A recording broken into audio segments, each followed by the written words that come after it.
This is another relatively simple time-lapse and showcase using Krita AI Diffusion.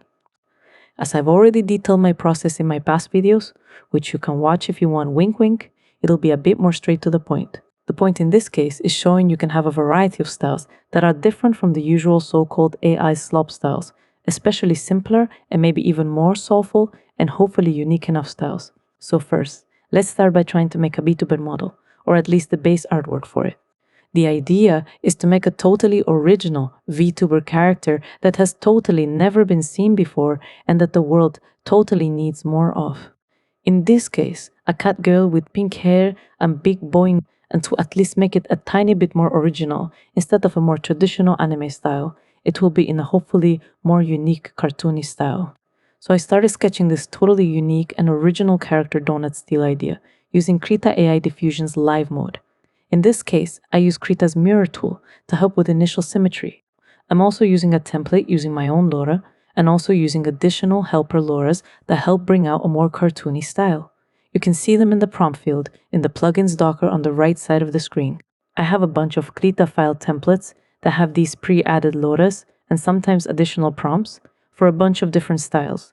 It makes them easier to manage than using style presets, at least for me. Also, all these time lapses are sped up and a bit edited just like last time, mostly because it's kind of boring to stare at progress bars, to be honest. Most of this initial part was just sketching out a very vague initial idea for the design. It's a sketch, so it's okay if it still looks like a sketch. And also adjusting the size a bit. Since it's meant to be a Vtuber design, it should be a full body design that almost fits the entire canvas. You can see the canvas resolution on the bottom right. It's 792 by 1408. As mentioned in my past videos, it's a multiples of 8 resolution for better results. It's also okay to go below a size of 1024, even for SDXL and illustrious checkpoints that recommend staying at that resolution. Once the sketch was okay enough, it was time to type the prompt.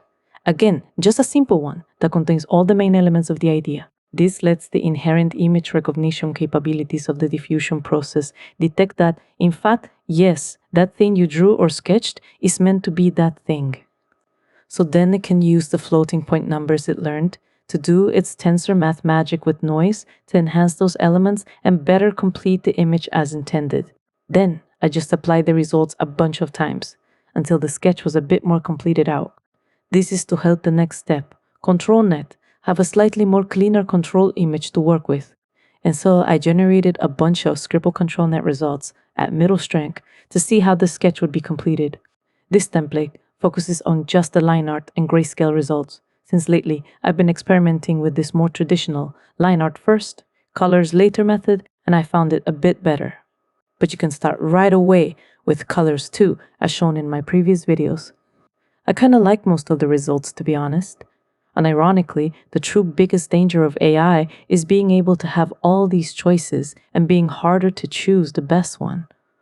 At least as a base to further improve upon, because all of them are good in their own way. Normally from a sketch, you and the universe and the timeline kinda just converge into the best, or maybe not so best, result you manually could ink and color. Now you can see all the possible timelines, or something like that. And thus in this case, I picked this result because I liked the silly patterns on her boing boings. I mean, because it matched the very clear and defined idea I was already rotating in my head. So then I copied this result to a variation of the same Krita template meant for coloring. I changed the prompt to include the colors I wanted, making sure every element had the right color assigned to it. In this case, the hair, the eyes, the ribbons, and the boots. But I also left the dress and belt without colors to get some color ideas for them that I hadn't decided yet on. And of course, most of the colors were pink, because that's just how we do and be if you don't specify colors, so other ones just sort of sometimes bleed into other parts. The silly crosses I liked were even colored pink too. Luckily, I got this last result that I liked more and was closer to an intention. Of course, you can also avoid relying entirely on noise dice rolls by either properly prompting colors or manually changing the colors yourself. Which is exactly what I did next, because I then decided, wait, what if green dress instead? And while changing colors is relatively easy, by just drawing them on a color mode layer, I also decided, wait, what if I let Flux Context do it instead? You can find more about Flux context in the description. In short, it's a variant of Flux that's designed for all kinds of prompt-guided image editing tasks, like this one. It's also very good at changing poses, for example, and is very good at keeping the style of the input images, as you can see in these examples. It's a relatively very heavy model though, and thus can be slow to load, though generation times after the model is loaded aren't that bad, at around 1 minute or a bit more per result. So if the editing task would have taken you more than a minute, not including the model's loading time, then using Flux context is a time gain. In this case, it probably would have been faster to change the color with a color layer though. But hey, the result was very good and exactly what I wanted, so it was still worth the wait. And so I upscaled the image to start working on the smaller details. Normally, I just resize using Krita's own resize image to new size function, but recently I've been using the plugin's upscale function for sharper results. Like, I honestly should have been doing it in the first place. Then I started the good old draw refine process. I didn't want her to be a full cat, so I changed her nose first. Then I tweaked all the smaller details I found, mostly line discrepancies, especially making sure the colors match the shapes and forms they're meant to define. The aim was also to remove any JPEG-like artifacts, pixels that look a bit too crunchy, or artifact-like that are sometimes just part of how the diffusion process is. I also switched to my softer style preset, meant for these kinds of smaller changes. As mentioned and shown in my past videos, it helps the image change less radically, so these smaller tweaks, small not only in scope but also in pixel size, are evened out better. And so here's the final result. The idea was completed as intended, a totally original Cartoony Catgirl design, meant for a VTuber model. Of course, you can also change whatever you might find needs additional changes and further improve any result at any time. Next, something a bit more experimental. The aim was to make something clay-like. In this case, I used my most simplest template with just my two main loras and with a simple clay and claymation prompt. I'm also using a checkpoint that already has a 3D style. In this case, it's meant to be used for anime-like dolls, action figures. You can see these examples of the style of images it can produce. The idea was to basically try to model something with clay, but by way of using brush strokes. And so using live mode once again, I just started putting down some flat colors while I fully settled on an idea in my head. This idea eventually turned into a silly vegetable-like creature, a happy little tomato-like guy with leaves on his head, thick eyebrows, and white gloves. And thus I added all these features to the prompt, while also applying the results of live mode along the way until the image was completed enough to my liking, at least at that point. Then I switched to the regular refine function to get better pixel quality with a regular non-live mode sampler using more steps. And then a quick attempt at fixing his right hand before upscaling the image to start tweaking smaller details. And a refined pass after that upscale to further improve the pixel quality a bit, since now the image has more pixels. Then on to draw refine, first by fixing his brow or forehead a bit and even out its color. Just some simple airbrushing worked fine enough. As long as enough basic manual guidance is provided, the diffusion process will pick it up and usually fix it accordingly. Then some manual tweaks on the eyes to remove some eyelashes, since he's meant to be a very manly tomato and not just some sloppy one girl. Truly a mystery. Why checkpoints trained on anime, and especially my Laura, totally not trained on me only drawing one girls, tends to try to make everything into a one girl. Then some refined passes, not only to even out these changes, but also to try to fix the right hand that was bothering me a bit, mostly his two smaller fingers. Then I just decided to fix it myself. First with some light brushwork, but you see, my smooth brain can't handle drawing with smooth colors without very thick line art, so it's a bit harder, though still manageable. But then I got lazy. I decided to work smarter, not harder, and so I just copy-pasted the other hand. Then I tweaked it a bit, which eventually meant I erased most of it and just ended airbrushing the last two fingers. Then I did some refined passes on this selection, which is commonly known as in-paint, but really is just a refined pass on a selection. And more manual tweaks on this result to try and integrate it better with the layer below, especially due to some of the inevitable color shifting. Then I kinda gave up. The rotating hand in my head was fully realized and the fix was successful. So I moved on to tweaking additional details on his face that still needed some further tweaking. The tomato was almost done spinning in my mind palace. And finally, a refine pass using my softer style preset to integrate all these changes. It thankfully also evened out the hand a bit more, to a point where I was more okay with it. And so here's the final result. For a silly experiment, I would say it at least worked out much better than I expected. The style is clay-like as intended, and this little guy is also tomato-like and silly-like, also as mind rotated. As always, it can also be potentially improved further with more work and time. Next is a sort of preview of a more elaborate video I want to make eventually. This time I'm using a realistic checkpoint. These are the type of images it normally generates with a simple prompt. The idea for this time lapse is showing that you can make any style with diffusion assistance without using any style prompts at all, let alone any style LoRa's or more stylized checkpoints. That's why I'm using a realistic checkpoint, since in theory, and as will hopefully be shown in practice, it should have the least amount of style bias that could shift the intended style too much towards another more defined one. You can see the prompt I'm using and all the settings I've used in the video in the link in the description. I'm only using artistic media related prompts, stuff like monochrome, line art only, traditional media, simple colors and such.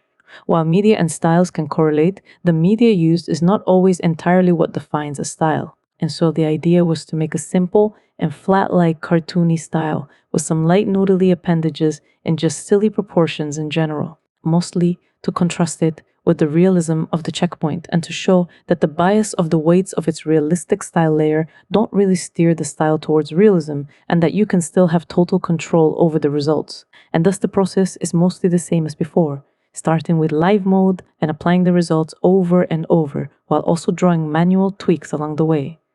Draw, refine. You can see how the overall design stays mostly consistent, while mostly the only thing that is happening is that the sketchy lines become less sketchy and more defined. It's sort of similar to the effect of vectorizing a sketch in programs like CorelDRAW or Illustrator, where sometimes with the right settings you can also get smoother lines, except this does a much better job. Seeing this effect back in late 2022 when I started using Image AI and experimenting with it on my drawings was what convinced me there's no collage at all. Art bros? I'm not really sure this is collaging random line art pixels from some wholesome Keanu chunkin' DeviantArt Tumblr Reddit furry OC. Here, I fixed the other foot a bit by just copy and pasting the other shoe since it looked like she only had a sock. Feet bros? Here, you can see a quick comparison between the initial sketch and how it was turning up. I like the vectorized look, which very much in line with the original flat cartoony intention. If you still like the sketch more, you can definitely make it look even closer to that. In this case though, I like this because it looks pretty close to how I used to manually vectorize my own drawings in CorelDRAW back in the day. Honestly, it's even a bit nostalgic, and why I don't have any of those old vectors, and thus this is a bit of a source. Trust me, bro. Hopefully it still shows that you can still make something that is and feels like yours using diffusion assistance. And so once the result was decent enough, I moved it to a variation of this Krita template meant for coloring. I used different control nets at different strength levels just to see the types of results they would produce. The prompt had stuff like traditional media and watercolors on it, so the results also reflected that. I especially liked this result the most, which is a nice variation of the original intention. However, I still wanted to keep the original style as intended and just color that without shifting the style, so I tweaked the prompt a bit. And then queued up a couple more control net results. You can see that this time it kept the original line art, and it basically only colored it, mostly as intended. I liked this result the most, but the eyes were meant to be green, so I manually tweaked them with the clean lines brush. And then a refine pass to integrate this change, followed by upscaling the image to start tweaking other details, like this one. I noticed the sleeves didn't really match, so I just copy-pasted the one on the left side and manually integrated it on the right side with some brushwork. Then some obligatory eye tweaks, style. And finally, some other minor details, followed by upscale and refine passes. And here's the final result. As you can see, even using a realistic checkpoint, it didn't really steer the style towards realism or any other more defined style, really. It mostly only served as line art and coloring autocomplete assistance. Here, have a second example, this time with something of maybe a more adult-ish, late-night cartoon style. Kinda. It's a bit more sped up, since the process is mostly the same. Here, however, I did cheat a bit by adding Cartoony into the prompt, mostly to get the right kind of lines. I did delete it a couple of steps later, but I also added it back for the coloring later. Hopefully, you can forgive these unforgivable art scene bros. I will never ever use numbers to query even more generalized floating point numbers that do tensor math to then paint with noise and finally make line thick and curve. That's right, I'm a baka. Here I selected the face, then inverted the selection because the face got auto-completed to the level I wanted. This way, only the rest of the body got auto-completed further, since it still needed a bit more refining. Even though the hand on the right doing the peace sign looked okay, I wanted both hands pointing for some reason, so I just copy and pasted the other hand. Then the skirt looked a bit weird. I swear, it's not censoring the pencil for YouTube reasons at all, so I just made it a bit longer. And since the skirt fix had thicker lines, and I saw the rest of the image had thin lines, and I'm a thick lines enjoyer, I made the rest of the line art also thick. Then the usual draw, refine, and upscale passes. And also copied the result to another Krita template for coloring, again using different control nets and strength levels, mostly just for curiosity. I liked this result the most, so it was just a matter of cleaning up the usual AI quirks. In particular, I liked the light paper texture this result had. Hopefully it shows up through the YouTube compression. Then the usual last refine pass. And here's the final result, or so it would be. Because I then noticed something that I hadn't noticed, that you might already have noticed. I mean, that's right. This is all just planned as kekaku. I put these tiny mistakes in all my videos and examples, so you, the viewer, can have some interactive bits spotting them, and think on how to improve them yourself. But also to show that, even with image AI, you can still be in total control and in total charge of being the one responsible for all the good parts, but also all the bad parts of the image. Trust the plan, bro! And just to show that you can, in fact, fix these errors at any point, even after considering an image to be finished, here's the process doing exactly that. In this case, it's just as simple as selecting the arm, pasting it on a new layer, and adjusting it there with some light brushwork, and also some refined passes to integrate these changes. However, while it might not show on the video, and it might not tickle your tism as much as it does mine, just the nature of using a different brush to make the changes, and the refined passes being low strength to try and avoid a larger color shift caused some of the texture of the original result to get lost. So just to fix that, I made a new layer, then selected just the background and filled it with an even color, and then applied a regular Krita noise filter to re-add some of the texture back. And thus finally, for real this time, I was more okay with this result, which I considered final for real, for sure, at least as an example. And so here's the final image, which hopefully looks better now, and totally still doesn't probably have some glaring errors that are totally not planned too, for sure, for real. Here are some additional examples using this exact same method and checkpoint with different styles that hopefully look unique and different enough. Though some examples used a bit of regular refined passes, and one or two used control net too, but the same principles and especially the same realistic checkpoint were used. No style prompts, not even cartoony, and no style loras were used. Hopefully this video has been useful in some way. And just like with all my videos, the intention is to show you can absolutely and definitely have all the control you want when using image AI. In this case, especially total control of the style, even without style, loras. Thanks for watching.